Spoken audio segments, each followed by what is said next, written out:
ভর দুপুরবেলায় রান্না করতে আসছি, যেমন গরম তেমন রোদ। আর এই মিষ্টি কুমড়াটা কাটতে এসে পুরাটাই হচ্ছে একটা নাজেহাল অবস্থা। যাই হোক, অনেক কষ্ট করে কিন্তু এই মিষ্টি কুমড়াটা আর কি কাটতে হয়েছে, কারণ মিষ্টি কুমড়াটা না প্রচুর পরিমাণে পাকা ছিল এবং প্রচুর পরিমাণে শক্ত।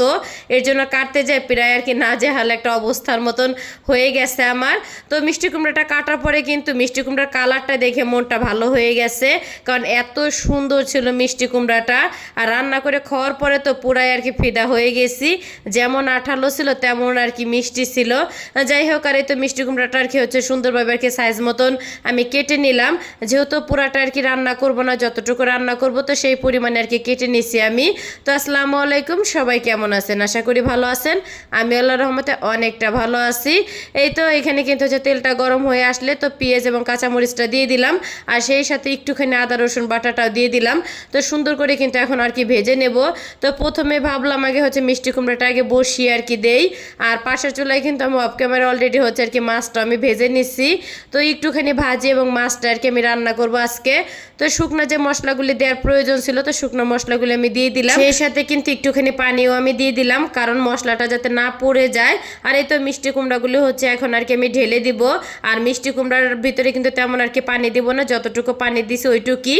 আর মিষ্টি কুমড়া দেখা যাচ্ছে ঢাকনা দিয়ে ঢেকে হচ্ছে মিডিয়াম আছে রান্না করলে এমনিতে কিন্তু অনেক সুন্দর আর কি হচ্ছে সেদ্ধ হয়ে যায়। যাই হোক, তো ঢাকনা দিয়ে ঢেকে কিন্তু ওই চুল আর কি বসায় দিছি। আর এখানে পেঁয়াজ এবং আদা রসুনটা কিন্তু সুন্দর করে আর কি আমি ভেজে নিছি। আর ভাজা হওয়ার পরে কিন্তু একটুখানি পানি আর কি আমি দিয়ে দিলাম।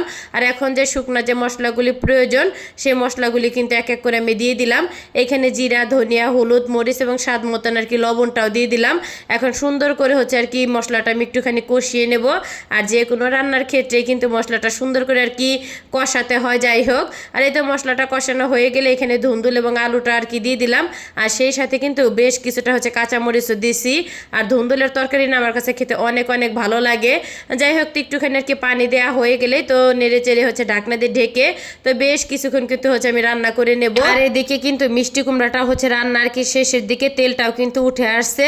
তো লাস্টের দিকে একটুখানি আর কি জিরার গুঁড়াটা দিয়ে তো 2-3 মিনিটের মতন আর কি আমি ঢাকনা দিয়ে ঢেকে তো রান্না করে নেব। তো জিরার গুঁড়াটা লাস্টের দিকে দিলে কিন্তু এমনিতে ভালো লাগে তরকারিটা খেতে। যাই হোক, তো ঢাকনা দিয়ে আর কি ঢেকে দিলাম। আর এই ফাঁকে কিন্তু হচ্ছে ধুন্দুল এবং আলুটা সুন্দরভাবে আর কি সেদ্ধ আর কি হয়ে গেছে। তো এখানে হচ্ছে পাঙ্গাস মাছটা আর কি দিয়ে দিলাম। তো পাঙ্গাস মাছ দিয়ে হচ্ছে ধুন্দুল আলুর আর কি ঝোল তরকারি রান্না করব। আর এখানে কিন্তু হচ্ছে 2টা আর কি পাঙ্গাস মাছের হচ্ছে মাথা আর কয়েক টুকরা হচ্ছে আর কি মাছ। যাই হোক, তো চামচ দিয়ে একটুখানি আর কি সেট করে দিলাম, তারপর ঢাকনা দিয়ে ঢেকে তো আবারও বেশ কিছুক্ষণ কিন্তু আমি রান্না করে নিছি।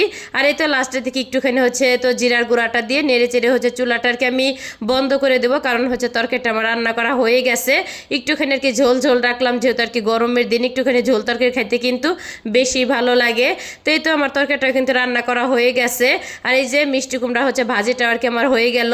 তো কেমন লাগলো সবার কাছে আজকের ভিডিওটা অবশ্যই কমেন্ট করে জানাইতে একদমই ভুলবেন না। ভিডিওটা এখানে শেষ করলাম, সবাই ভালো থাকবেন, আল্লাহ হাফেজ।